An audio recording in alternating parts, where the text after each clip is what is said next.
Për romët e Ballkanit, Shënxergji është një nga festat më të rëndësishme të vitit, shpesh më e rëndësishmja pas vitit të ri rom, Vasilica. Ata e quajnë Erdelezi, emër që vjen nga turqishtja, dhe festojnë me shumë ngjyra, muzikë dhe rituale. Elementet kryesore janë larja në lumenj apo burime. Romët shkojnë në natyrë për të bërë ritualin e larjes në ujë të rrjedhshëm, që besohet se pastron mëkatet dhe sjell fat. Zjarret dhe kërcimi rreth tyre. Ndezja e zjarreve dhe kërcimi rreth tyre është simbolik për largimin e të këqijave dhe për të ftuar fatin e mirë. Muzika dhe vallëzimi. Festa është e gjallë me muzikë të vazhdueshme, shpesh me instrumente tradicionale si klarineta, daullja dhe fyele, dhe me kërcime që zgjasin gjithë natën. Ritualet e dashurisë. Në disa vende, vajzat dhe djemt beqar bëjnë rituale për të gjetur fat në dashuri ose për të siguruar martesë të suksesshme. Sakrifica e qengjit.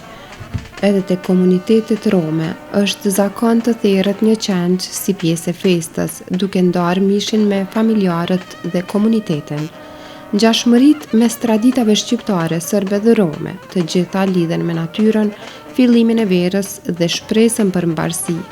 Therrja e qengjit është një element i përbashkët që simbolizon begatinë. Zjarret dhe larja me ujë janë ritualet që kanë kuptim pastrues dhe mbrojtës. Muzika dhe festimi komunitar janë në qendër të gjitha traditave.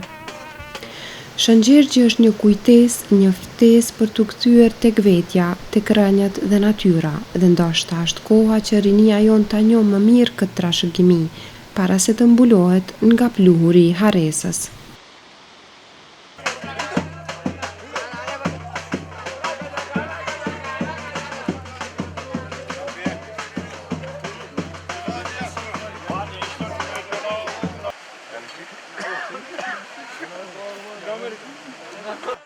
Ovo je satelit od kača. Mnogo lepo ovo, dve devojke.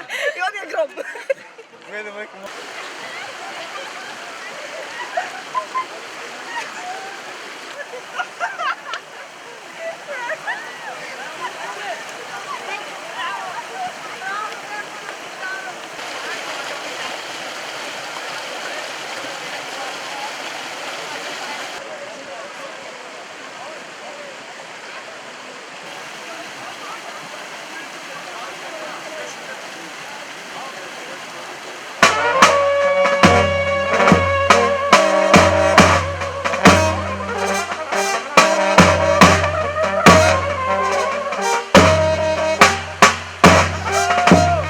Recite nam sada kakav je ovaj obred takozvani Rosa ovdje na gradskoj reci?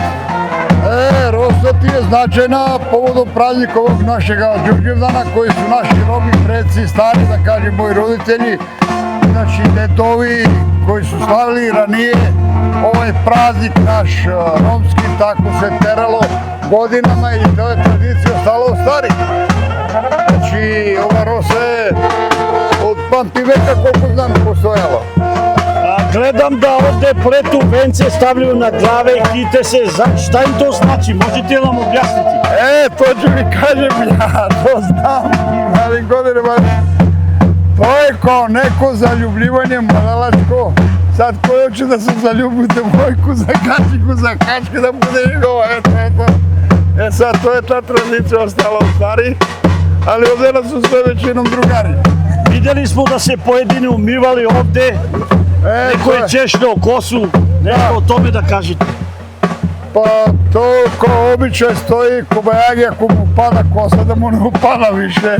A umivanje to je čista lična higijena.